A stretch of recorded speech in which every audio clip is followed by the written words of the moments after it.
दोस्तों, क्या आपको पता है कि जब आप सुबह उठकर लाइट ऑन करते हो, गैस पर चाय बनाते हो या जो सामान आप तक पहुंचता है, उसमें से बहुत कुछ देश के एक ही बिजनेस हाउस से जुड़ा है। जी हाँ, हम बात कर रहे हैं अडानी ग्रुप की। एक समय सिर्फ कमोडिटी ट्रेडिंग से शुरुआत करने वाला अडानी आज भारत के सबसे बड़े पोर्ट्स ऑपरेटर, एयरपोर्ट्स ऑपरेटर और इंफ्रास्ट्रक्चर में से एक कैसे बन गया और कैसे उसको एक के बाद एक हर टेंडर आसानी से मिलता रहा। और इसी वजह से आज पूरे भारत देश में अगर अमीर लोगों का नाम ले तो अडानी का नाम सबसे टॉप पर आता है। दोस्तों, 2013 से 2026 तक पिछले 13 सालों में 140 करोड़ भारतीयों ने मिलके 2 ट्रिलियन की जीडीपी को 4 ट्रिलियन करने में 13 साल लग गए। वही अडानी, जिसकी 2014 में नेटवर्थ 17,000 करोड़ की थी, आज 2026 में लगभग 13.27 लाख करोड़ की बन गई है। और ये पैसा इतना है कि इससे किसी भी देश के MP, MLA, president, prime minister, court, high court, supreme court, media, airport, ED, CBI सब कुछ खरीदा जा सकता है, बस बिकने वाला चाहिए। दोस्तों, मेरे ऊपर केस ना बने इसीलिए मैंने किसी देश का नाम नहीं लिया। कृपया भारत सरकार से निवेदन है कि इस बात को अपने ऊपर हरगिज ना ले। चलिए अब आते हैं अपने टॉपिक पर। जहां इतना पैसा होता है वहां आरोप भी बड़े होते हैं। आइए पहले हम जानते हैं अडानी की कंपनीज के बारे में। अडानी एंटरप्राइजेस ग्रुप की मेन कंपनीज क्या क्या है। Adani ports and special economic zones Bharat की सबसे बड़ी प्राइवेट पोर्ट कंपनी है। अडानी ग्रीन एनर्जी, सोलर और wind energy, Adani power, Adani energy solution, Adani total gas, Ambuja cement, ACC, NDTV और भी बहुत से कंपनीज है। अडानी पोर्ट्स भारत की कई सारे बड़े पोर्ट्स को चलाता है और देश के सबसे बड़ी प्राइवेट पोर्ट ऑपरेटर में शामिल है। दोस्तों, आप में से कई लोग ऐसे हैं जिसने एयरपोर्ट में अडानी ब्रांड को कई जगह लिखा हुआ देखा होगा। अडानी एयरपोर्ट्स ने 2019 के बाद 6 सरकारी एयरपोर्ट्स को खरीद लिया है। अहमदाबाद, लखनऊ, जयपुर, गुवाहाटी, तिरुवनंतपुरम, मंगलुरु, इसके अलावा मुंबई एयरपोर्ट और नवी मुंबई एयरपोर्ट में बड़ी हिस्सेदारी है। आज अडानी को भारत में प्राइवेट एयरपोर्ट का सबसे बड़ा ऑपरेटर भी माना जाता है। अडानी एंटरप्राइजेस सड़क, हाईवे, रोड्स, मेट्रो रेल और कई सारे इंफ्रास्ट्रक्चर में भी शामिल है। आज भारत में चाहे आप घर बनाओ या घर का राशन लो, आपको कई सारे प्रोडक्ट्स अडानी कंपनी का ही मिलेगा। जहां अडानी की इतने सारे बिजनेसेस है, इतने सारे सेक्टर्स में नाम है, वही अडानी पर कई सारे गंभीर आरोप भी है। 2023 में अमेरिकी रिसर्च हिंडरबर्ग ने अडानी पर शेयर प्राइस मैनिपुलेशन का आरोप लगाया। ऑफशोर कंपनियों का इस्तेमाल किया गया, जिसकी वजह से अडानी ग्रुप के शेयर में भारी गिरावट आई।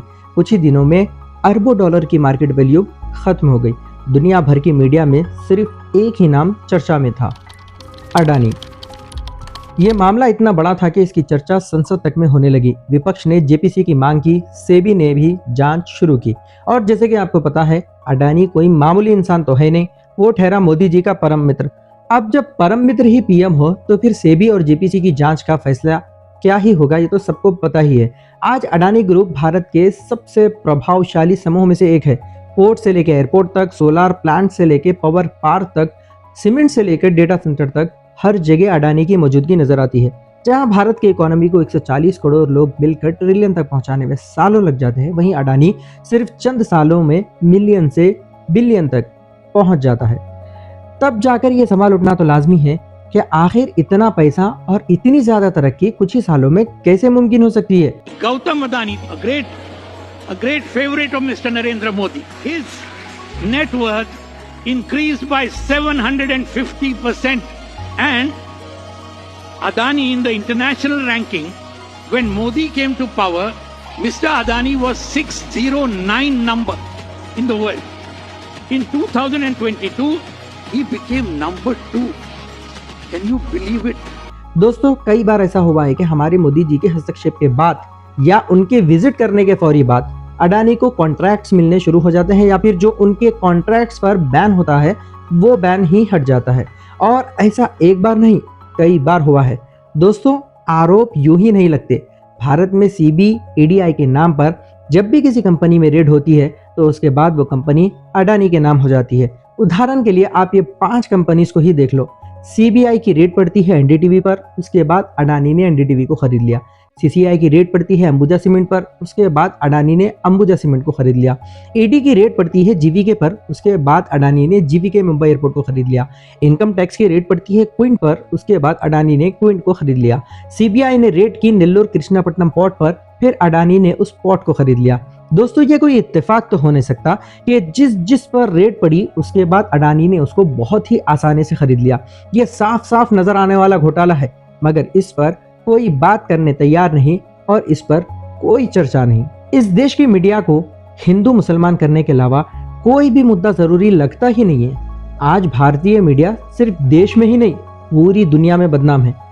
रेट पड़ने के बाद जैसे अडानी कंपनीज खरीदता है, आपको नहीं लगता कि ये बिल्कुल वैसा ही है जैसे इस देश में कई सारे गद्दार एमपी एमएलए पर जब कोई रेट पड़ती है तो वो कैसे सत्ताधारी पार्टी में ज्वाइन हो जाते हैं।